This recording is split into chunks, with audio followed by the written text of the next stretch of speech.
कैसे हो आप सभी। तो आज हम लेकर आ गए एक यूनिक फैंटेसी मूवी। तो कहानी की शुरुआत कुछ माउंटेन लायन से होती है, जो सभी आपस में बातें करते हुए जंगल में घूम रहे होते हैं। पिता लायन अपने बच्चों को बता रहा होता है कि मेरे बच्चों, इंसानों से दूर रहना, वो खतरनाक होते हैं, कभी भी जान ले सकते हैं तुम्हारी। लेकिन सबसे छोटा बच्चा कहता है कि हम माउंटेन लायंस तो अच्छे हैं ना, जल्दी किसी इंसान पर हमला भी नहीं करते, फिर वो हमें क्यों मारेंगे। पर पिता लायन कहता है कि इंसान बहुत ही जल्दी अपना रंग बदलते हैं, इसीलिए उन पर भरोसा करना बेवकूफी होगी। छोटा बच्चा लेकिन फिर भी सुनने को तैयार नहीं होता। उसे इंसानों के बारे में जानना होता है, इसीलिए वो उसी ओर जाने लगता है जहाँ इंसान रहते हैं। उसके पिता के लाख मना करने के बावजूद भी वो सुनता नहीं। जिसके बाद हम जे नाम के लड़के को देखते हैं, जो यही लायंस वाला सपना देखकर डर के मारे उठ जाता है। अब दोस्तों मैं आपको जरा जे के बारे में बताता हूँ। तो असल में जे वही बच्चा लायन है जो खुद को इंसानों में बदल सकता है। इंसानों के बारे में जानने के लिए उसने जब इंसानों का रूप लिया, तभी से वो अपने लायंस के परिवार से अलग हो गया। और उसके बाद से उसको नहीं पता कि उसके असली माता पिता कहाँ रहते हैं। जब पहली बार जे इंसानों के बीच आया ना,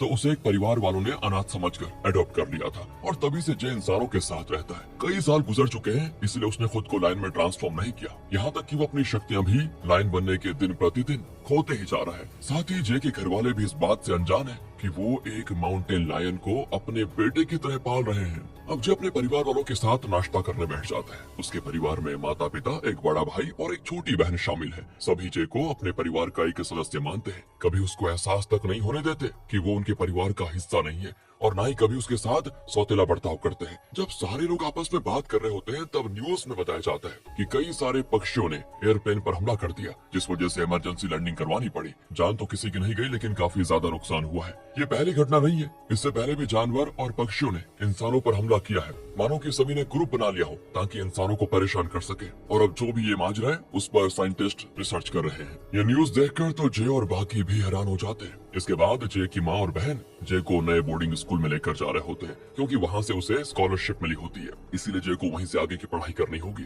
जे अब जाना तो नहीं चाहता, लेकिन घर वालों के कहने पर उसको जाना पड़ता है, ताकि नई जगह जाएगा तो उसका दिमाग भी खुलेगा और दुनिया को अच्छे से समझ पाएगा। इसीलिए तीनों बोर्डिंग स्कूल के लिए निकल जाते हैं। अब रात को जब तीनों एक होटल में आराम करने के लिए रुकते हैं ना, तभी जे को कुछ भेड़िए दिखाई देते हैं, जो रात के अंधेरे में किसी फैक्ट्री की ओर बढ़ रहे होते हैं। अब उनको देखकर ऐसा लगता है कि सभी झुंड बनाकर कुछ खास काम करने जा रहे हैं। जे को बड़ा अजीब लगता है, लेकिन वो इस चीज पर उतना ध्यान नहीं देता फिलहाल। अगले दिन तीनों उस स्कूल में आ जाते हैं, जिसका नाम है क्लियर वाटर हाई स्कूल। वहाँ आने के बाद लीजा नाम की टीचर, जो स्कूल की हेड है, वो जे से उसका नाम वगैरह पूछती है और उसकी माँ को आश्वासन देती है कि अगली बार जब आप यहाँ पर आओगी तो आपको जे में देखना काफी बदलाव दिखाई देंगे। यहाँ और भी कई सारे बच्चे हैं जो सभी आपस में बड़े प्यार से रहते हैं, तो आपको जे के लिए टेंशन लेने की जरूरत ही नहीं है, समझे। ये सुनकर जे की माँ को भी सुकून मिलता है और वो जे को बाय बाय कहकर वहाँ से चली जाती है। अब माँ के जाने के बाद लीजा जे से कहती है, तुम्हें पता है, हम तुम्हारे बारे में सब कुछ जानते हैं कि तुम इंसान नहीं बल्कि एक शेप शिफ्टर हो। सिर्फ तुम ही नहीं, बल्कि जितने भी स्टूडेंट्स इस स्कूल में पढ़ते हैं, वो सब असल में शेप शिफ्टर्स ही हैं, जिनको यहाँ ट्रेनिंग दी जाती है ताकि वो अपनी दोनों पर्सनैलिटी को आराम से मेंटेन कर सके। क्या तुम बता सकते हो कि असल में तुम कौन से जानवर हो। जे तो एकदम हैरान कि टीचर उसके बारे में सब जानती, बताओ। इसीलिए वो बताता है कि मैं एक माउंटेन लायन हूँ। ये सुनकर तो लीजा एकदम से हैरान भी और खुश भी हो जाती है कि ये तो बहुत ही बढ़िया बात है, क्योंकि इससे पहले तो कभी भी हमारे स्कूल में माउंटेन लायन नहीं आया। तुम पहले हो, सब तुम्हें देखना बहुत पसंद करेंगे। तो वो जे को भी बाकी स्टूडेंट से मिलवाती है। सभी उसको अच्छे से पेश आते हैं, लेकिन जेफरी नाम का भेड़िया दोस्तों भड़क जाता है कि आखिर एक लायन यहाँ पर क्या कर रहा है, क्योंकि इससे पहले जेफरी ही यहाँ पर अपना राज बना के रखता था। लेकिन अब क्योंकि जे आ गया है और जे एक लायन है और जानवरों का राजा लायन ही होता है, तो उसको डर है कि कहीं मेरी पोजीशन छीन न ली जाए। वो तो इतना गुस्सा होता है कि जे से लड़ने भी लग जाता है, लेकिन तब बाकी उनका झगड़ा रुकवा देते हैं। तो अब लीजा जे को एंड्रयू नाम के एक बंदे से मिलवाती है, जिसका ही दोस्तों असल में ये स्कूल है, और वही दुनिया भर से शेप शिफ्टर्स को यहाँ पर लेकर आता है। एंड्रयू तो खुद एक शेप शिफ्टर है और उसका जानवर वाला रूप भी दोस्तों माउंटेन लायन का है। इसी वजह से एंड्रयू सबसे ज्यादा खुश होता है जे को यहाँ पर देखकर। वो जे से पूछता है कि क्या तुम्हें तुम्हारे असली परिवार के बारे में पता है, वो कहाँ रहते हैं और कैसे तुम इंसानों के साथ शामिल हुए, वो भी इतने सालों के लिए। तब जे बताता है कि बचपन में मेरे माता पिता के मना करने के बावजूद भी मैं इंसानों के बीच चला गया। उसके बाद से मैं कभी भी अपने असली परिवार से नहीं मिला, ना तो कभी अपने जानवर वाले रूप में खुद को ढाल पाया। उसके बाद लगता है मेरी ताकत अब खत्म हो चुकी है लायन बनने की। तब एंड्रयू कहता है इन्हीं शक्तियों से तुम्हारा सामना करने के लिए ही तो हम तुम्हें यहाँ पर लेकर आए। चिंता मत करो, तुम खुद की शक्तियों को अच्छे से समझ पाओगे और फिर देखना तुम कितने बेहतर बन जाओगे। अब लीजा जे को उसके रूम में लेकर आती है जहाँ पर वो रहेगा। वहाँ आने के बाद जे को उसकी रूममेट दिखाई देती है जो कि बड़ी प्यारी सी गिलहरी है। उसका नाम लिली होता है। इस स्कूल में शिकार करने वाले जानवर और शिकार होने वाले जानवर सब एक साथ रहते हैं, क्योंकि यहाँ का रूल है कोई भी यहाँ पर लड़ाई नहीं करेगा। लड़ाई करने के लिए क्लास है, सिर्फ वहीं पर लड़ाई होती है, इसलिए सभी जानवर एक साथ हंसी खुशी रहते हैं। अब जैसे क्लास का टाइम होता है, लिली जे को क्लास में लेकर जा रही होती है जो कि जंगल में होता है। रास्ते में मिया नाम की लड़की भी उनके साथ शामिल हो जाती है जो कि लिली की दोस्त है। और असल में दोस्तों वो एक एल्क है, वो जानवर जिसके सर पर काफी सारे सिंग होते हैं। अब तीनों जब क्लास में आते हैं तो डेविड नाम का टीचर सभी को अपनी जानवर बनने वाली शक्ति पर कंट्रोल करना सिखाता है। जे को नया देखकर वो सबसे पहले उससे ही शुरुआत करता है कि जे चलो बताओ सारे स्टूडेंट्स को कि तुम क्या हो और खुद को अपने असली रूप में ढालो। ये सुनकर जे लायन बनने की कोशिश तो करता है, लेकिन कई सालों से जानवर ना बनने की वजह से वो ये कर नहीं पाता। जो देखकर लीजा उसको समझाती है कि आंखें बंद करो और सोचो कि तुम जंगल में अपने परिवार के साथ घूम रहे हो, इससे तुम्हें आसानी होगी अपना रूप बदलने में। करो। इसीलिए जैसे जे अपनी आंखें बंद करता है, उसको उसके पिता दिखाई देते हैं जो उसको समझा रहे होते हैं कि कैसे जंगल में रहा जाता है बेटा। इसी चीज को याद करके जे खुद को लायन के रूप में ढाल देता है और ये देखकर सारे बच्चे खुश और वो भी अपने जानवर वाले रूप में आकर जंगल में घूमना शुरू कर देते हैं। अब क्लास के बाद जे के कमरे में एक स्टूडेंट आता है जिसका नाम ब्रैंडन है और वो एक बाइसन है। ये तीनों एक साथ एक ही रूम में रहेंगे जिसमें ब्रैंडन, जे और लिली शामिल है और रूममेट होने की वजह से तीनों में बहुत गहरी दोस्ती भी हो जाती है। अब जे अपने दोस्तों के साथ जब कैंटीन में होता है तभी उसको जेफरी दूसरे स्टूडेंट्स को परेशान करते हुए दिखाई देता है। जेफरी के 4 दोस्त हैं जो चारों भेड़िया हैं और जो भी कमजोर जानवर हैं उनको वो बुली करते हैं, जैसे स्कूल में होता है। दोस्तों ये देखकर जे को बड़ा गुस्सा आता है तो वो जेफरी के पास आकर कहता है दूसरे जानवर को परेशान करना रूल के खिलाफ है, तुम्हें पता नहीं है क्या, और तुम रूल तोड़ तो नहीं सकते, समझे। जेफरी को गुस्सा आ जाता है कि कल का लौंडा मुझे समझा रहा है और वो कहता है कि तू अकेला लायन हम 4 भेड़ियों पर भारी नहीं पड़ सकता, हम तुझे यहीं खा जाएंगे, समझे।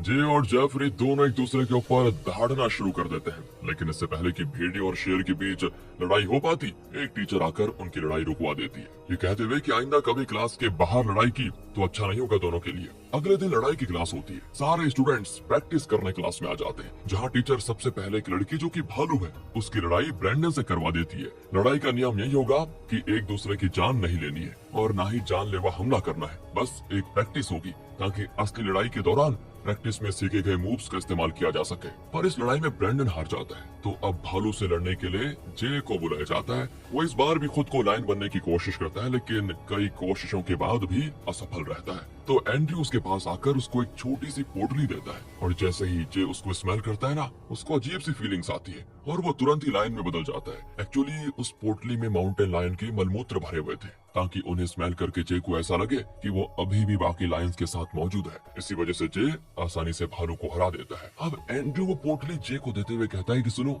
ये तुम अपने पास ही रख लो, जो तुम्हें लायन बनने में मदद करेगा। साथ ही मैं तुम्हें खुद पर्सनली ट्रेनिंग भी देना चाहता हूँ ताकि तुम्हें मजबूत बना सको। क्या तुम बनना चाहोगे मेरे स्टूडेंट। ये सुनकर जे बड़ा खुश होता है कि सीनियर लायन मुझे ट्रेनिंग देगा तो काफी अच्छी बात होगी। अब एंड्रयू के जाने के बाद वहाँ पर जेफरी आता है। वो जैसे कहता है कि पिछली बार तो लड़ाई नहीं हो पाई थी, आज रात जंगल में तेरा इंतजार करूंगा, जिगरा है तो लड़ने के लिए आ जाना। जे को बहुत गुस्सा आता है कि मैं एक माउंटेन लायन और ये भेड़िया मुझे धमकी देकर चला गया, इसे बताऊंगा मैं, और यही चीज उससे बर्दाश्त नहीं होती, इसीलिए वो चैलेंज एक्सेप्ट कर लेता है उसका। लेकिन जब रात को जे लिली और ब्रैंडन के साथ उस लड़ाई वाली जगह पर आता है तो उसे अकेला जेफरी नहीं बल्कि उसके तीनों दोस्त भी दिखाई देते हैं, जिसने अकेले ही लड़ाई में अपने तीनों दोस्तों को भी शामिल कर लिया था। जे अकेला और सामने 4 भेड़िए उस पर चारों तरफ से हमला कर रहे होते हैं। इस वजह से जे शुरुआत में तो डट कर मुकाबला करता है, लेकिन धीरे धीरे करते हुए उसकी हिम्मत जवाब दे जाती है। उसकी जान खतरे में देखकर ब्रैंडन खुद को वाइसन के रूप में ढाल लेता है और जेफरी और उसके दोस्तों के बीच कूद कूद कर उन सभी को वहाँ से भगा देता है, जिससे जे की जान तो बच जाती है। दोस्तों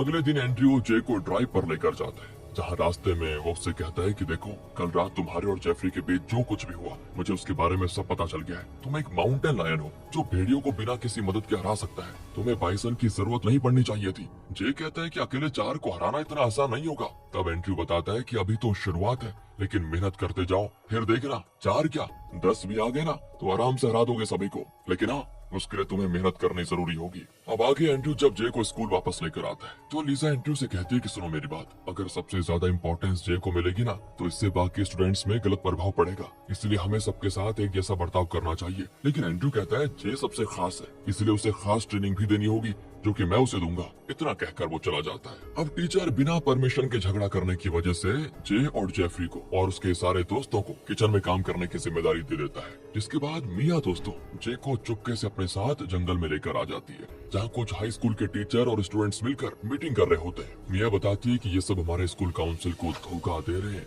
और काउंसिल की परमिशन के बगैर बाहर जाकर इंसानों को परेशान करते हैं ये लोग। तुमने शायद देखा होगा आजकल जानवरों ने इंसानों और उनकी चीजों पर हमला करना शुरू कर दिया है, तो ये इन्हीं का काम है, ये इंसानों को परेशान करते हैं। जैसे कि पहले शिकारी वगैरह जानवरों को मारा करते थे ना, उसी तरह इन्होंने भी अपना मकसद बना लिया है इंसानों को परेशान करने का। तभी वहाँ पर उड़ते उड़ते एक बाज आता है जो कि कोई और नहीं बल्कि लीजा होती है, यानी कि वो भी दोस्तों इन सब में शामिल है। ये देखकर तो जे भी हैरान हो जाता है, लेकिन उसको इन सब चीजों से कोई मतलब नहीं। जिसके बाद एंड्रयू जे को शिकार करने लेकर जाता है ताकि जे भी लायन की तरह शिकार करना सीख ले, और थोड़ी सी गाइड करने के बाद जे अपना पहला शिकार करने में कामयाब हो जाता है, जिस चीज से वो बड़ा खुश होता है। ये बात जब वो अपने दोस्तों को आकर बताता है ना तो मिया उसको उदास मन से कॉन्ग्रेचुलेशन करके चली जाती है। जे को समझ नहीं आता कि इसको अचानक क्या हो गया। तब लिली बताती है, तुम्हें पता है मिया सोचती थी कि तुम हमेशा यहीं रहोगे बाकी जानवरों की तरह और कभी भी असली शिकार पर नहीं जाओगे, और तुम गए थे असली शिकार की प्रैक्टिस करने, क्योंकि पता है मिया के माता पिता को भी माउंटेन लायन ने हमला करके मार दिया, इसलिए वो तुमसे नाराज हो गई कि अब जब तुम शिकार करने लगे हो तो कहीं तुम उस पर भी हमला ना कर दो, इसलिए वो चली गई यहाँ से। ये सुनकर जे मिया के पीछे जाता है और उसको समझाने की कोशिश करता है कि देखो मैं किसी पर हमला नहीं करूंगा, लेकिन दोस्तों वो उसकी एक नहीं सुनती। अब रात के समय जे को जेफरी और उसके दोस्त दोबारा से फैक्ट्री की ओर जाते हुए दिखाई देते हैं, इसीलिए वो उनका पीछा करना शुरू कर देता है ताकि जान सके कि ये कर क्या रहे हैं। सारे भेड़िए गार्ड को डराकर वहाँ से भगा देते हैं, और जैसे ही मशीनों की वायर्स खराब कर रहे होते हैं ना तभी जेफरी की नजर जे पर चली जाती है। ये देखकर वो उससे कहता है कि तुम्हारी हिम्मत कैसे भी हम पर नजर रखने की, जासूसी कर रहे हो क्या हमारी? नहीं छोड़ूंगा तुम्हें इस बार भी, और इस बार तुम्हें बचाने के लिए कोई नहीं आएगा यहाँ पर। लेकिन उनकी लड़ाई हो पाती इससे पहले ही एंड्रयू वहाँ पर आकर सभी को रुकवा देता है और जेफरी से कहता है कि जल्दी चलो वरना हम फंस जाएंगे। ये देखकर जे समझ जाता है कि जेफरी जो भी कर रहा है वो एंड्रयू के कहने पर ही कर रहा है। एंड्रयू जे से कहता है कि मेरे साथ चलो, मैं तुम्हें सब बताता हूँ कि आखिर यहाँ पर क्या चल रहा है। अब वो जे को अपने घर लाने के बाद बताता है, हम जानवर इंसानों से पहले नफरत नहीं करते थे, लेकिन अब हमें नफरत हो गई है। तुम्हें वो फैक्ट्री दिखाई दे रही है, उस फैक्ट्री ने आधा जंगल खाली कर दिया, सब कुछ काट कर फैक्ट्री बना दी इन लोगों ने जिसमें केमिकल्स बनते हैं। उस केमिकल की वजह से न जाने कितने ही जानवरों को अपनी जान से हाथ धोना पड़ रहा है। इंसानों को जानवर और वातावरण की कोई फिक्र ही नहीं है। मेरी पत्नी और मेरी बेटी दोनों को एक शिकारी ने गोली मार कर मार दिया। क्या गलती थी उनकी बताओ? वो दोनों तो सिर्फ जंगल में घूम रहे थे जो कि उनका घर भी है, लेकिन वहाँ कर भी इंसानों ने उनकी जान ले ली। पिछले 50 साल से काउंसिल के लोग इंसान बनकर प्रोटेस्ट कर रहे हैं ताकि जंगल और जानवर को बचाया जा सके, लेकिन इंसानों की हरकत में सुधार आने के बजाय वो अब और ज्यादा जंगल और जानवरों को बर्बाद करने में लगे हुए हैं। इसलिए हमने खुद की टीम बनाई है ताकि अब हम इंसानों को उनकी जगह रहना मुश्किल कर दें, हम इंसानों को वो तकलीफ दे जो वो हमें दिया करते थे आज तक। मैंने तुम्हें इसी मिशन के लिए स्कूल में बुलाया क्योंकि मुझे पता है कि तुम बहुत खास हो और तुम हमारा साथ जरूर दोगे ताकि उन इंसानों को उनकी औकात दिखा सको। ये सुनकर जे एकदम हैरान हो जाता है, लेकिन वो कहता है मुझे थोड़ा टाइम चाहिए जवाब देने के लिए कि मैं तुम्हारा साथ दूंगा या नहीं। एंड्रयू भी कहता है बिल्कुल तुम अपना टाइम ले सकते हो, लेकिन जल्दी बताना क्योंकि एक बहुत बड़ा मिशन है जिसे पूरा करने में हमें तुम्हारा साथ चाहिए होगा। अगले सीन में लिली, जे और ब्रेंडन तीनों टीचर से छुपकर जंगल में खेलने आ जाते हैं, जहाँ ब्रेंडन बाइसन बनकर रेस लगा रहा होता है, पर भागते हुए वो खुद पर से अपना कंट्रोल खो देता है, जिससे होता ये कि वो सीधे सड़क पर चल रही एक गाड़ी से टकरा जाता है। अब ब्रेंडन को तो चोट नहीं लगती और गाड़ी के परकच्चे उठ जाते हैं, लेकिन किस्मत से किसी को चोट नहीं आई होती। वो गाड़ी किसी और की नहीं बल्कि जे के परिवार वालों की होती है दोस्तों, जो उससे मिलने स्कूल आ रहे होते हैं, और आते ही बेचारों की गाड़ी का उद्घाटन हो गया इस तरह से। अब जे के परिवार वाले जब उससे मिलते हैं तो जे को खुश देखकर उन्हें लग जाता है कि हमारा बेटा यहाँ पर बड़ा खुश है। वो उससे कहते हैं कि सैटरडे को हम हाइकिंग पर जा रहे हैं, तुम स्कूल से छुट्टी लेकर आ जाना, खूब मस्ती करेंगे वहाँ पर। जे मान मान जाता है। उसके परिवार वालों के जाने के बाद एंड्रयू जे को फोन करके कहता है कि क्या सोचा तुमने, सैटरडे को तो हमें एक मिशन पूरा करना है, तो क्या तुम हमारा साथ दोगे। जे कहता है कि देखो मैं ये नहीं कर सकता, सैटरडे को मेरा दूसरा प्लान बन चुका है। एंड्रयू कहता है कि तुम्हें फैसला करना होगा कि तुम इंसानों के साथ हो या फिर हमारे साथ हो। इतना कहकर वो फोन काट देता है। जे को भी बड़ा गुस्सा आता है इस चीज से कि आखिर एंड्रयू उस तरह से मुझसे बात कैसे कर रहा है। अब लिली और ब्रेंडन जब जे के पास आते हैं उससे बात करने के लिए, तो एंड्रयू के गुस्से की वजह से वो उनको ही चिल्लाते हुए वहां से चला जाता है और जंगल में आने के बाद जितना हो सके उतना दूर भाग जाता है। लेकिन जब वो एक जगह आराम करने के लिए रुकता है तभी वहाँ पर कुछ शिकारी आ जाते हैं जो अपने ड्रोन की मदद से जे को देख लेते हैं और उसके पीछे कुत्ते छोड़ देते हैं ताकि वो जे को मार डाले। उसके बाद वो शिकारी जे को अपने साथ लेकर जाएंगे, ये उनका प्लान है। पर तभी वहाँ पर एक कौवे के रूप में एक शेप शिफ्टर आ जाती है जो कि उसी स्कूल की एक स्टूडेंट है। वो सबसे पहले ड्रोन को तोड़ती है और जे को गाइड करते हुए स्कूल की ओर लेकर आ जाती है। थोड़ी दूर भागने के बाद जब जे थक जाता है तो वो वहीं पर आराम करने बैठता है, पर तभी वो कुत्ते वहाँ पर पहुँच जाते हैं दोस्तों, लेकिन वो उस पर हमला कर पाते। जे खुद को इंसान में बदल लेता है। ये देखकर तो कुत्तों की भी आंखें फटी की फटी रह जाती है कि ये क्या देख लिया हमने। अब एंड्रयू जे के पास आकर कहता है कि मैंने तुम्हारे लायंस के परिवार को ढूंढने की कोशिश की, जिससे मुझे पता चला कि उन्हें भी शिकारियों ने मार डाला है। तो क्या अब भी तुम इंसानों का साथ दोगे जिन्होंने तुम्हारे परिवार को तुमसे छीन लिया? अब तो तुम हमारा साथ देना चाहोगे ना? जे का दिल टूट जाता है कि वो अपने पिता से दोबारा कभी नहीं मिल पाएगा। इसीलिए वो गुस्से में आकर एंड्रयू का साथ देने के लिए मान जाता है और अब एंड्रयू सारे लोगों को उनका प्लान समझाता है कि किसको कैसे क्या करना है। सबसे पहले उन्हें गार्ड्स को डराकर भगाना होगा, उसके बाद बड़ी बड़ी मशीन्स बर्बाद करनी है और फिर पूरे फैक्ट्री में शॉर्ट सर्किट करके धमाका करना है, जिस पर ये सारे मान जाते हैं। लेकिन जे एंड्रयू से कहता है कि मैं आपका साथ तो दूंगा ताकि इंसानों को सबक सिखाया जा सके, लेकिन मैं ये नहीं चाहता कि ये करने में किसी भी इंसान की जान जाए। आप एक भी इंसान की जान नहीं ले सकते, बस ये मेरी शर्त है। ये सुनकर एंड्रयू कहता है कि ठीक है, किसी भी इंसान को नहीं मारा जाएगा, सिर्फ उनकी चीजें बर्बाद की जाएंगी। अब प्लान शुरू करने से पहले जे के ही घर वाले उसको फोन करके कह देते हैं कि तुम आए नहीं बेटा, हम हाइकिंग पर जाने वाले हैं। तो जे कहता है कि माफ करना, इस बार मैं नहीं आ पाऊंगा, वो मुझे थोड़ा अर्जेंट काम पड़ गया है, आप लोग एक काम कीजिए, जाओ एंजॉय करो। इतना कहकर वो फोन काट देता है। अब वहाँ पर लिली और ब्रेंडन भी आ जाते हैं, जो जे से कहते हैं कि कहाँ जा रहे हो तुम हमें बिना बताए, कब से तुम्हें नोटिस कर रहे थे हम,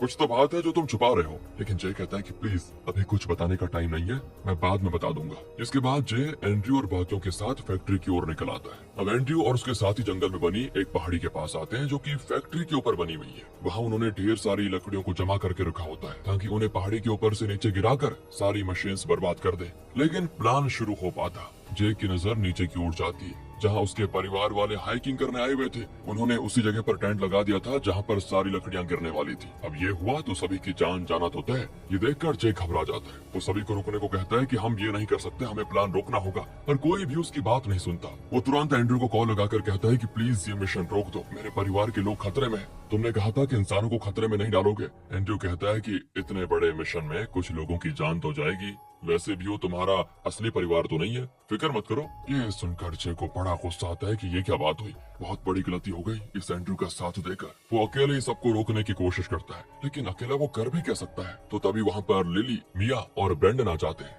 जिन्हें पहले से पता था कि जे टेंशन में है तो पक्का कुछ गड़बड़ है, इसीलिए वो सभी उसकी मदद के लिए पहुंच जाते हैं। ये देखकर जे को भी सुकून मिलता है कि चलो कुछ तो साथी है मेरे। पर एंड्रयू के साथी अब उन सभी से लड़ने लगते हैं ताकि अपना मिशन पूरा कर सके। तब तक वहाँ एंड्रयू भी लायन बनकर आ जाता है जो जे से ही लड़ने लग जाता है। इस लड़ाई के दौरान वो सारी लकड़ियाँ रस्सी से आजाद होकर नीचे गिरने लगती है। लकड़ियाँ जब नीचे जा रही होती है तब जे के परिवार वालों की किस्मत से दोस्तों नजर ऊपर पड़ जाती है, इसीलिए वो सभी वहाँ से साइड हो जाते हैं। लेकिन जे की छोटी बहन हेडफोन में गाने सुन रही थी, इसलिए उसको आवाज नहीं आती लकड़ियों के गिरने की। पर इससे पहले कि लकड़ियां उस पर गिरकर उसकी जान लेती, सही टाइम पर जे वहां पर पहुंचकर अपनी बहन को बचा लेता है। इस चीज से एंड्रयू का प्लान तो सफल हो चुका था और किस्मत से जे के परिवार वाले भी बच जाते हैं, जो देखकर जे की खुशी का ठिकाना नहीं। लेकिन वो एंड्रयू के पास आकर उसको बहुत चिल्लाता है कि तुमने मुझसे झूठ कहा कि तुम इंसानों को नुकसान नहीं पहुंचाओगे, अब से मैं तुम्हारी किसी भी बात पर कभी भी भरोसा नहीं करूंगा। एंड्रयू कहते हैं हाँ मुझसे गलती हो गई, आइंदा ऐसी गलती नहीं करूंगा, माफ कर दो।